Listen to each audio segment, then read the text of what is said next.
The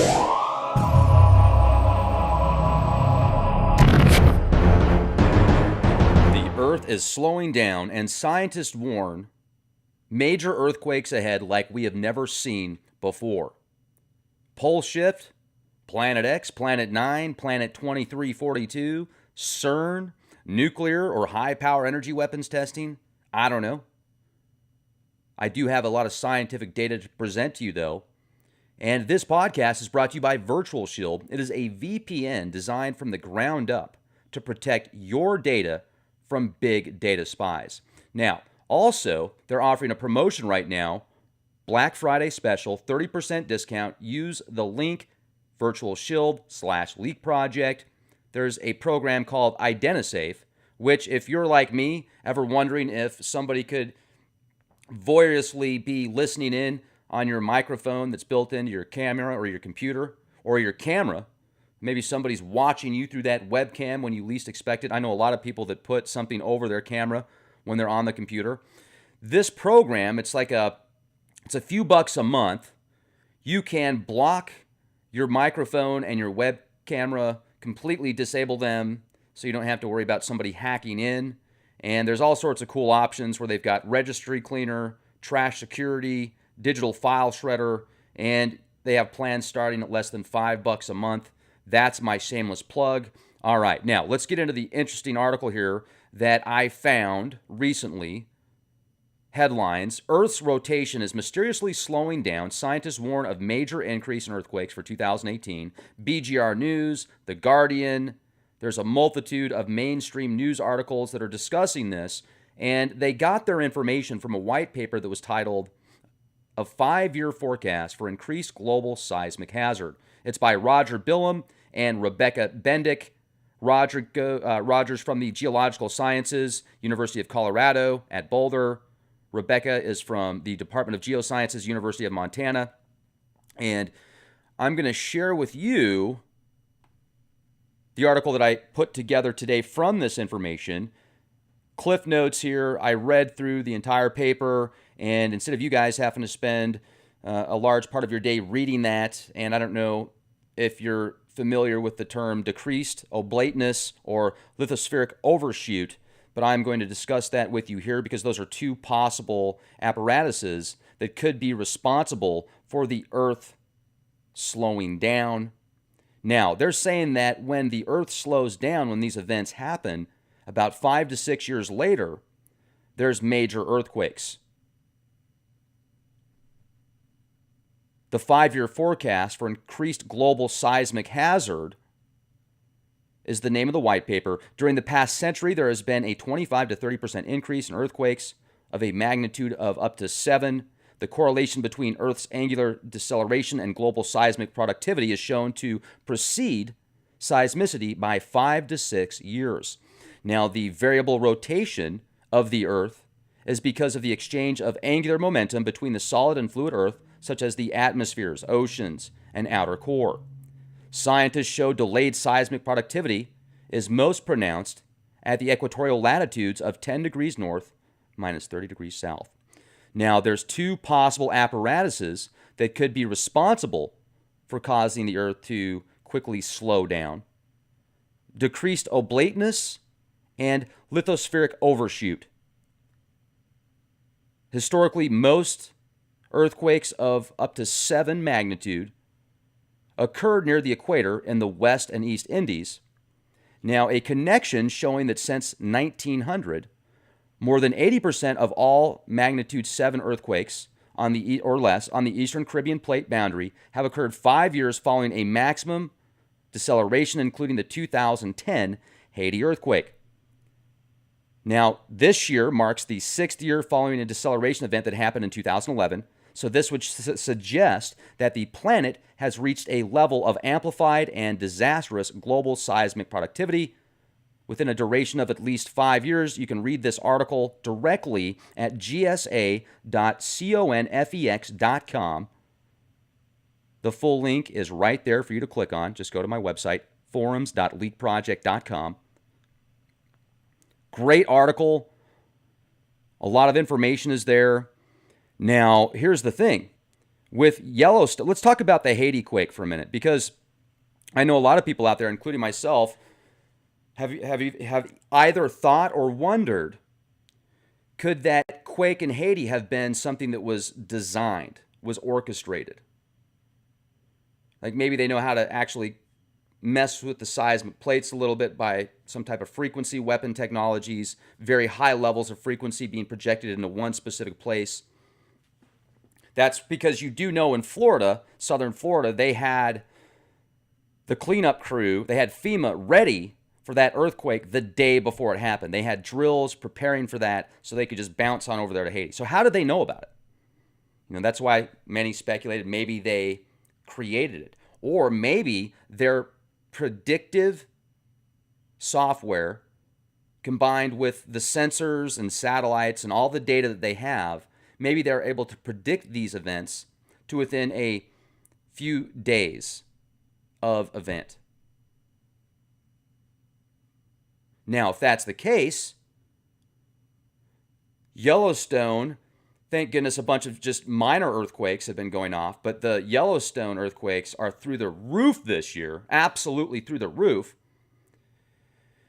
Maybe that's a blessing in disguise, a bunch of small earthquakes to help offset some of the possibilities of more of a buildup, and then the volcano, the mega caldera out there that's just full of goodness, full of love.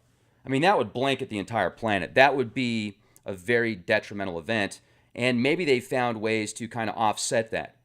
Maybe there's enough white hats out there, or even people that aren't white hats that just realize they don't want to live in a bunker their entire life. It's pretty nice up here, no matter how nice it is down there in their 4 or 5 star luxury resorts underground.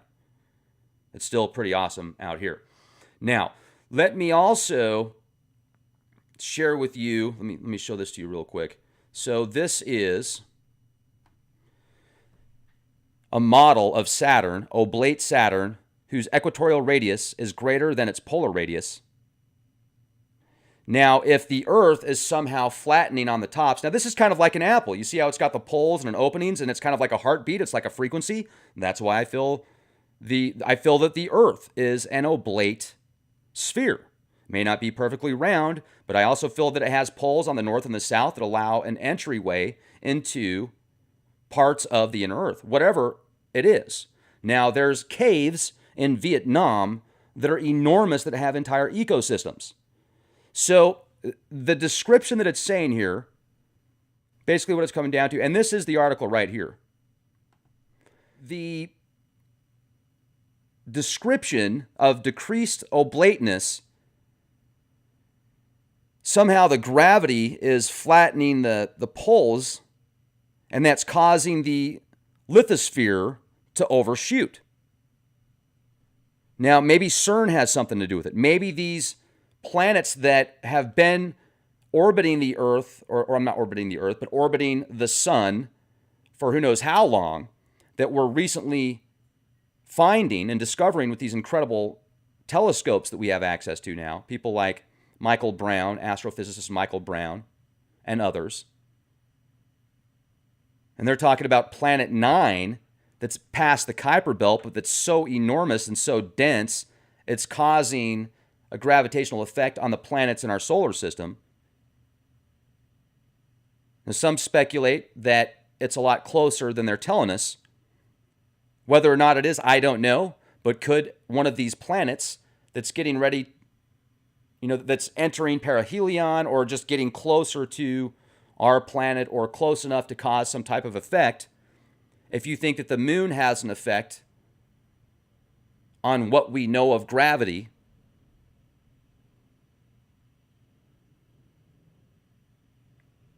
so a lithospheric overshoot, imagine the top crust. Imagine the top crust somehow slowing down. And then underneath it, I think of a good way to describe this. Okay, so a lithospheric overshoot is a process whereby the equatorial lithosphere sluggishly overrides the decelerating underlying mantle westward, much as a loose cannon would slide upon the deck of a rolling ship. So you've got a ship out at sea, and then there's, the old school cannon that's on the wheels, and then the ship's moving, and as the ship moves, then that starts to move as well. So these layers are somehow having an effect on each other. Whether or not it's the amount of fracking, the nuclear testing, like I brought up before, maybe CERN is having something to do with it. Maybe not. Maybe it's just a part of the natural process. There's a lot of variables. So maybe all of the above. Maybe all of these are having an effect on the planet. Now, could this be a start of a pole shift? If it's the start of a pole shift, well, ladies and gentlemen, it's going to get nasty. Now, remember this book right here. Ooh, this book, I mean, I don't even know what they're selling for now, if you can even find one. You can find the newer copies, but this is from 1975. I feel so fortunate that I found this. No, actually, 1965. Is that right? Emerson House, Los Angeles, 1965. And it was autographed in 1972. It was autographed by Chan in 1972. And here is a cross-section of the inner Earth. And he describes how pole shifts happen. He describes how there's a reset every X amount of years that literally obliterates almost every living creature on the surface of the planet. Winds that get close to 1,000 miles an hour, mounds of flesh. And the way that it happens, he describes this gray matter inside of the, close to the core, the outer layer of the core, somehow releases a little bit of this gray matter into the next layer, causing an atomic explosion inner Earth that causes the poles, and not the poles, but eventually causes the plates to move, causes a massive tidal wave that goes across the entire North American continent.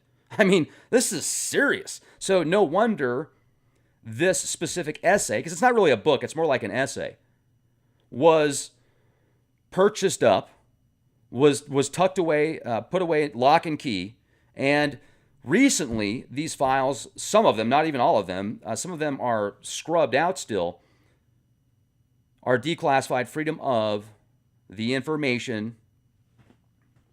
You should read it. It's on a specific 3-letter agency's website in their vault. So just look it up. We just look at it. Now, let's see here. Maybe I could find something interesting. Okay. I'm just going to, the first page that I pulled up here. Did you ever sit down for an evening at a card table with a 1,000-piece puzzle? By yourself? It takes a while. We're still trying out some of the as yet unfitted pieces in our worldwide puzzle, and we have been at the table since '49. However, even though incomplete, it shows us a graphic representation of the Earth's picture 11,500 years ago. Look at a globe of the world, pick out longitude 90 degrees west, latitude 60 degrees north. This point is in the western part of the Hudson Bay. Now hold the globe so that 90 degrees west, 60 degrees north is at the North Pole on the axis of rotation. This was the configuration of the world between 18,500 and 11,500 years ago. The North Polar ice cap formed the Laurentian Basin in Canada.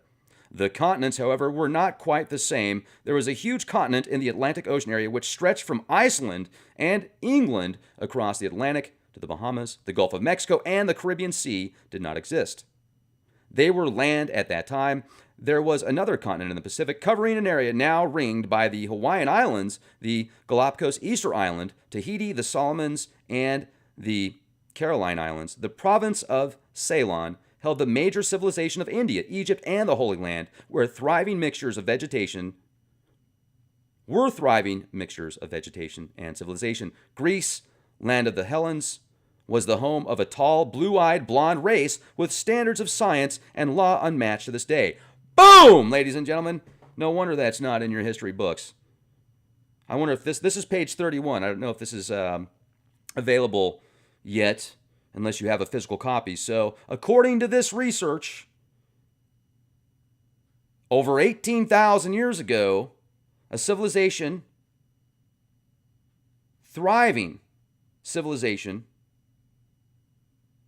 tall, blue-eyed, blonde race with standards of science and law unmatched to this day. The Amazon basin was an inland sea. Legends call it the Sea of Zares, and the mouth of the Amazon River was then a wide seagoing connection between the Atlantic and Zares. The western coast of South America was not mountainous. The prehistoric city of Tiahuanaco, Peru, now at 12,500 feet above the Pacific, was then at sea level. Whoa! Was then at sea level. Now, if this is true, holy freaking cow. Boom! Ladies and gentlemen, man, I got to read this again. This is awesome. And if it's just science fiction, groovy. Well, this guy did his homework. I mean, I've read his credentials. The guy was world renowned, and he actually predicted earthquakes so good back in. Let me just read this to you real quick. If you haven't read any or seen any of my shows previously on this, Mr. Thomas attended Dartmouth College and Columbia University, receiving the degree in electrical engineering from the latter in 1943.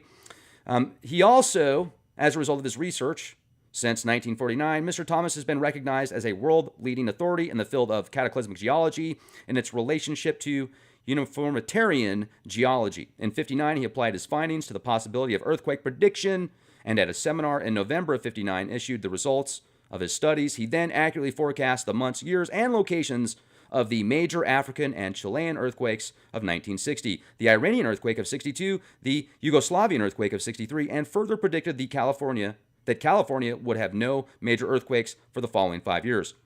Now, there's a lot of other stuff in there and a lot of other titles that I'm not going to get into, but seismology, earth magnetism, oceanography, radiology. So this guy was pretty powerful mentally. He knew his stuff. And I'm going to leave it at that. I want to thank you for being here. I will be live later. Be excellent to each other. Make sure to go to leakproject.com. If you want to become a premium member, you have access to over 1,400 podcasts. Over 100 of those are exclusive to leakproject.com. Downloadable, streamable, ad-free. Listen to them when and where you want to. Download them. So if you're taking a road trip, if you're at work, you don't have access to the internet, well, there you go. And if you go to forums.leakproject.com, you will get access to a plethora of data. You can see right here. You can also leave comments. It's a really cool forum. Bring your information. Bring your voice if you like to have your voice heard, but you're not as much into talking. You want to write it down. There's a lot of people that have been asking me to put this together now for months. And hey, I was fortunate enough to financially be able to put this together. And now it's time for you guys to help this grow. Be on the ground floor of awesome. Be excellent to each other, ladies and gentlemen. Be excellent to each other and be the change you want to see. And click that link for Virtual Shield.